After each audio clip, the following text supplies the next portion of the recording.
Alright, so here we go. I'm going to go ahead and go through the whole process of, first of all, creating 4 tracks for our current setup, and then setting up the actual session so that it has time correct and everything. So we're going to go ahead and start off here. This is the song Tremble, Glory and Wonder, and I'm just going to go ahead and use this as an example. So first of all, I'm going to go ahead and stretch it so I can see the whole entire thing. And then next thing I'm going to do is go ahead and extend this loop selection area to the full length of the song that I want to capture. So I'm going to go ahead and go to there. Alright, so the 4 tracks that we're going to use are stereo track for band, click and guide together, and BGVs together. Now, also as a mono, so we're going to have 4 total tracks. So what I'm going to go ahead and do is select just click and guide together. So we're going to go ahead and deselect all of this. Each one of these, as you click them off, makes it not audio, the audio not come through. It's basically shutting off the channel, like muting, but actually literally making the channel shut off. So let's go ahead and test this. 1, 2, 1, 2, 3, 4. Excellent. So all we hear is the click and the guide. We don't hear any of the other rest of the band. So what we're going to do is go to File, Export Audio and Video, and then we're going to go ahead and make sure Convert to Mono is on because we want a mono channel of the click and guide track. So we're going to hit Export, and then on the desktop I'm going to create a new folder for Tremble, and I'm going to put Glory and Wonder, and then I'm going to put 74 BPM because that's the speed. Then I'm going to do a new folder, 4-track, and these are the 4 tracks I'm going to use. And then this is going to be 4, click, guide, and then we're going to do 74 for BPM. That'll be important later. So go ahead and hit save. Alright, so that's done. Now, next thing we're going to do is we're going to go ahead and do the BGV track, because that's the other one that's a mono track. So we go ahead and select that, File, Export, and then we're going to do mono again, export. It should still be in the same spot, so this is going to be 3 BGV. Now, the tricky part is the next one. This next one we're going to go ahead and not put, okay, so this is going to really depend on your setup and what you have in the band. What I normally like to do is leave the drums and the bass out because pretty much every band has drums and bass. And piano, usually your keyboard player will play a piano, so I turn everything else on. And the band, oh, that would be bass. We'll do synth loop. So we're going to leave out click and guide, which we've already done, and BGVs. And we're going to go ahead and this one is going to be a little different. We're going to do export video and audio, but we're going to shut off the convert to mono. So this is actually going to be a stereo track, and then export. So this is going to be 1, 2, and it's going to be band. Okay. So there's the first step. The first step is actually creating the 4 tracks you need. So I'm going to go ahead and do a new, I'm going to close this live set. So we're just going to go ahead and hit here. Actually, let's go ahead and just new live set. Do not save the changes. So the important thing is we're going to need a few specific tracks for what we're doing. MIDI track 1 we're going to rename and make this slides. MIDI track 2 we're going to rename and name this lights. And then audio, this is going to be your band. Oops, rename, which is Command R, by the way. Band, and then audio 2. Rename is going to be BGV. And then we're going to do a new track, just Command T. A new track, which is going to be click guide. Now, so we're going to go ahead and go to desktop, which is where we save those files. Tremble, Glory and Honor, 4-track, and then 1, 2 band is right here. There we go. And then 3 BGVs. There. 4 Glory and Honor, or click and guide. So let's go ahead and wait for all this to load. Okay, so the first thing we're going to do is go in here and click each one of these tracks, shut off warping. Aha! We'll shut off warp. Shut off warp. So it's going to help us quite a bit. Sometimes Ableton does funny stuff like this, where it doesn't make them all the same length, or things get split weird. So we'll just make them all the right length. And what should happen is when they're all the right length, like that, should be able to stack them all.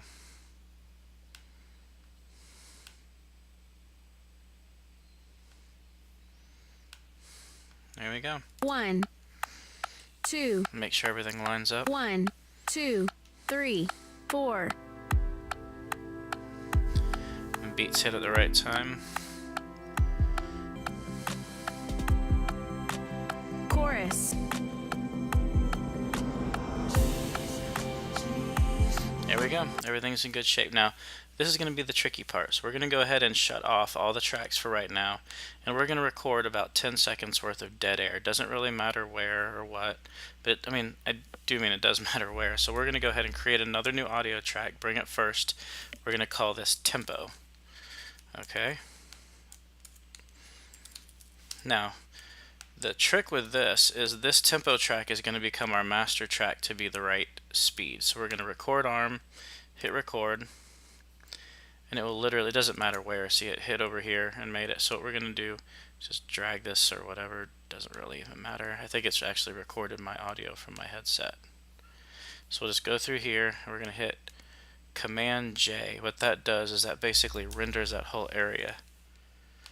It has to use this track. I'll just clip it out later.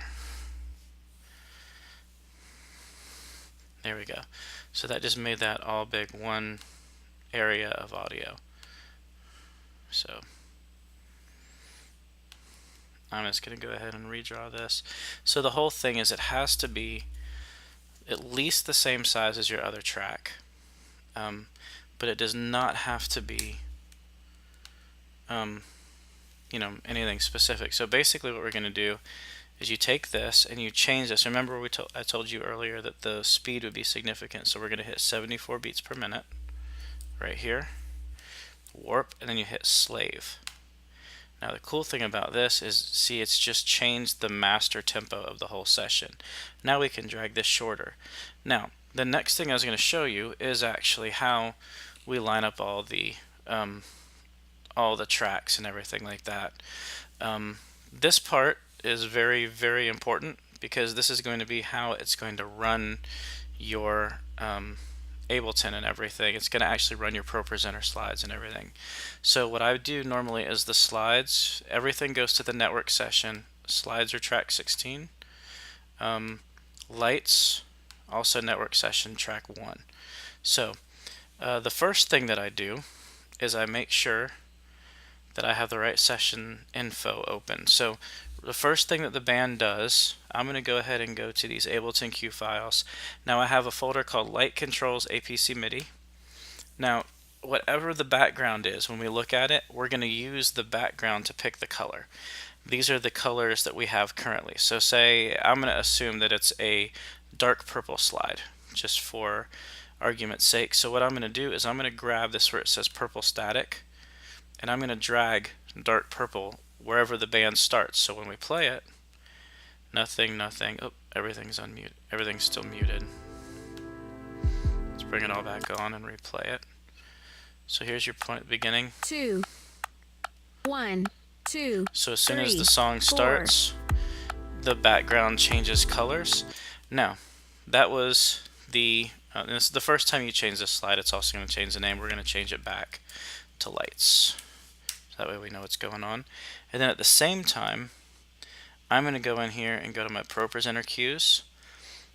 We do not worry at all about what is going on with the with what item in the playlist it is. This is to keep everything synced inside the song. So what I'm going to do, we're going to use begin 100 for the anytime you use Pro Presenter as well as any other software. I actually changed Pro Presenter's first track to be 100 because that's actually over every other track that all the other software uses usually, so it doesn't cause any interferences, because unfortunately ProPresenter listens to every channel. It doesn't just listen to one. So what ends up happening is it gets and listens and oversteps everything else, and it's a big pain. So what I'm going to do is go to the select slide. Now slide 1 is always your color change. You set that up ahead of time. So I'm going to have it change colors on my slides at the exact same time that it changes colors here.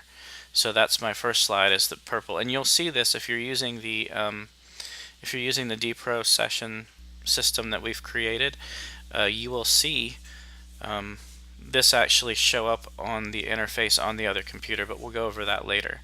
Now, at this point, there's kind of a split here that's going to happen. We're going to talk about both here where we talk about slides, and we're also going to talk about lights. So let's go ahead and do slides first. We need to get rid of all this though. So basically, as you go through, you're going to literally have either the computer in front of you or a printout of the words for this song, and you're just going to have to select the right song at the right time, or the right slide at the right 4, time. So say for instance, you'll see here where the song actually starts. That's going to say verse 1. verse, So that means that the song actually starts there. That's your first select piece. And then you just go ahead and put them in wherever it is. I don't know if these are exactly right. I'm just guessing.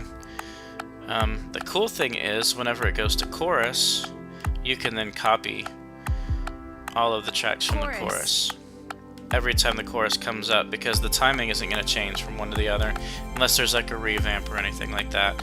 And I just realized I just put all of those in the lights channel, so let's go ahead and grab them and put them here. There we go. Now the other side of now that's very self-explanatory. You know, you basically just go through and put them in whenever you hear the correct words would come up. So you kind of have to know the song on that. My suggestion is, if you don't have it, pull up your planning center if your church uses planning center, or you can also pull up a YouTube video of the song, and usually just keep them, you know, down here in the corner and watch the video. You know, you can use a tool like KeepVid or something to pull it offline, so you don't have to just keep watching it on YouTube. Now the other thing I'm going to show you is the slides themselves for the lights. So once you've gone and done all this, you got the whole song done. I'm not going to actually take you through that whole process, but basically it's very straightforward. The rule of thumb though is, whenever you have a new thing come up like chorus, verse, or whatever, you want to make sure that first slide, like say you're using locators, one of the nice things about, you can add locators, right? So say this is your chorus. Always make sure that your first locator for the chorus, like here's your chorus locator, right? Or here's your chorus guide. So that means that the chorus is actually going to start right here. So let's go ahead and drag this over to right there. That's going to be where your chorus starts. Make sure that your first lyric slide is right on that, because what you don't want to happen is, if you go to the bridge and you have to come back to the chorus, you do not want it to not trigger that slide. So even if it seems a little late, or sometimes what I'll actually do is, if you hold down Option, it'll duplicate a slide. So I'll actually trim this back a little bit, put another slide right before it if I have to.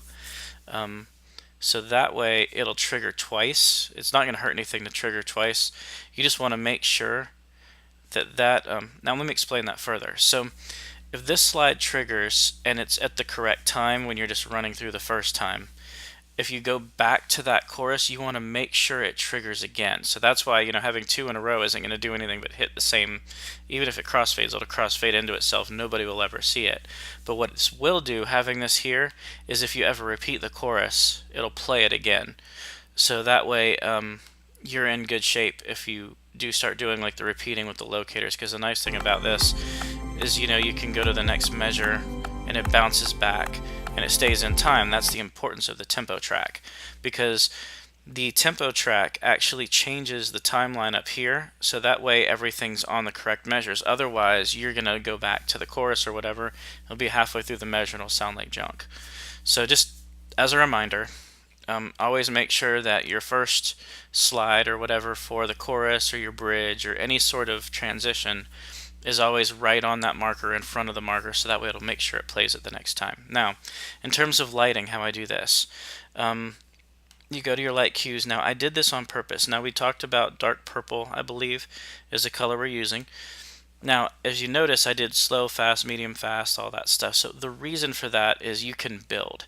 So we'll go through the song here, and we know the chorus is coming up here. So instead of being static, we'll do slow. And then it's automatically going to change it and put a little bit of movement in it. Now, if you want to get super fancy and you want to actually fade up the song, like say you know for sure that nobody's going to exhort or talk to the crowd, and you want the lights to come up right when they're supposed to, there's actually a slider fades. Now, I have this configured for most campuses where fader 1 is the main stage fade. So you can actually grab fader 1, fade up, and you do this just like that. The beginning and the end, if you look, it's a control cue is actually what it is. Let me see here. I won't even actually mess with that right now, but just know that it's a control cue. That's the full length of the note, and the reason that that's nice is because that control cue gives you a nice steady fade up. So you can actually fade your lights up if you want. Like maybe you have the lights on your lead singer and you want the whole band to be in the dark or whatever, and then just motion to go on and behind them, and then this comes up right before your lead singer sings. You can do that. Or if it's on one of these other faders, I believe I have some of them set up where the last 4 are individual faders, so you can actually fade up just one light and then fade up the rest later. But anyway, regardless, that's what the purpose of those is. So let's go back out of the slider things, go back to purple. So now you've got verse 1. Now we're going to go ahead and skip ahead a little bit to right before the chorus. I'm not keeping that in time, I understand that. So let's go medium fast then on the chorus. Chorus. And it's going to kick into faster. Now the one last thing that I want to show you is the how bump rows work. So say you want the lights just to flash white for a second as a little bit of an accent. So there's a fader bump row right here, and these are actually, I think it's the round, yeah, column 9 bump bank is the one it is. Now remember, rows start at the bottom and go up. So row 1 is actually white, if you have it set up where white is on the bottom.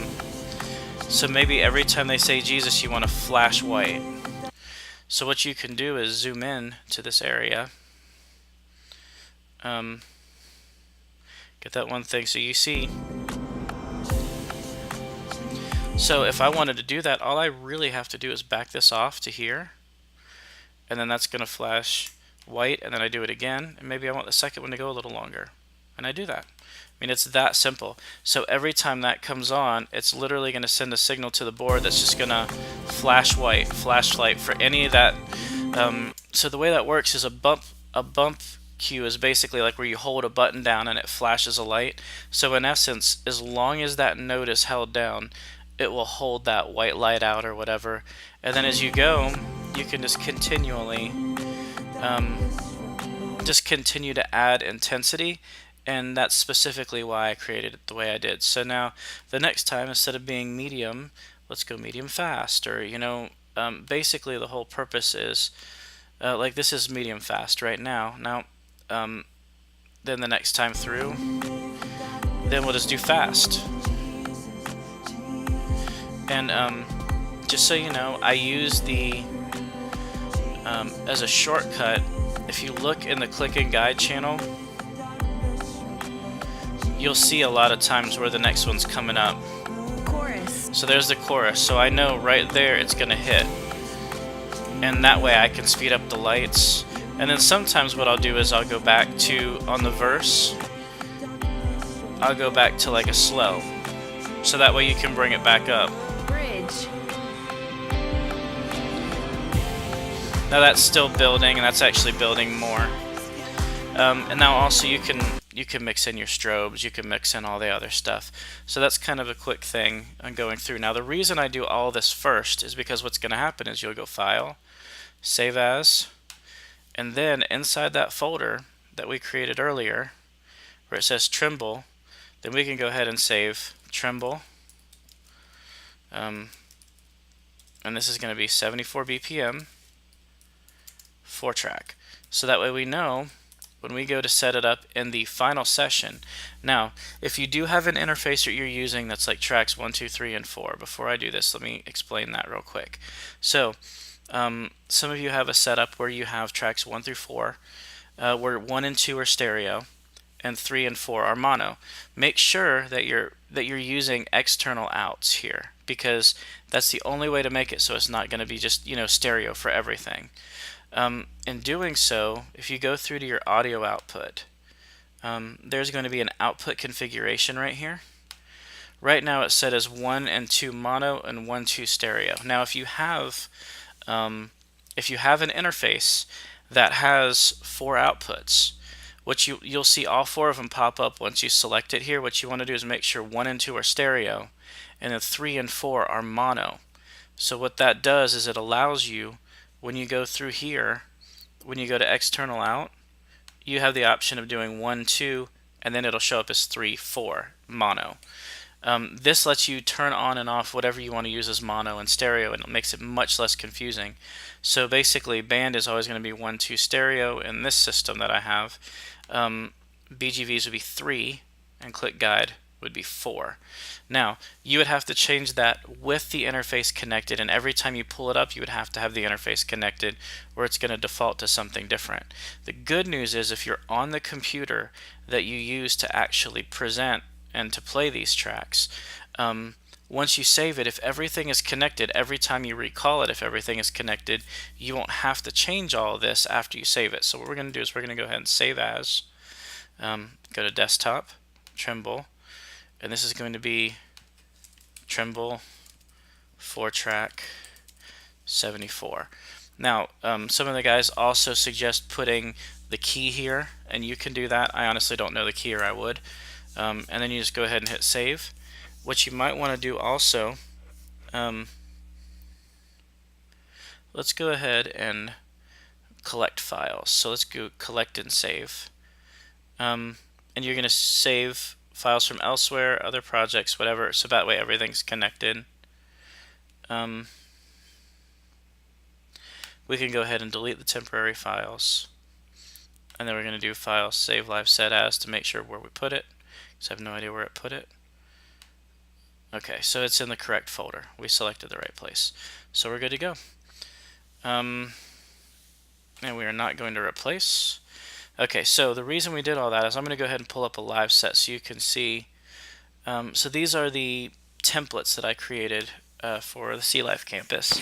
So basically what you do is once you've got this, you go desktop, and then let's say that this is your first song, right? Now this template would be easy. It would be empty because it's a template.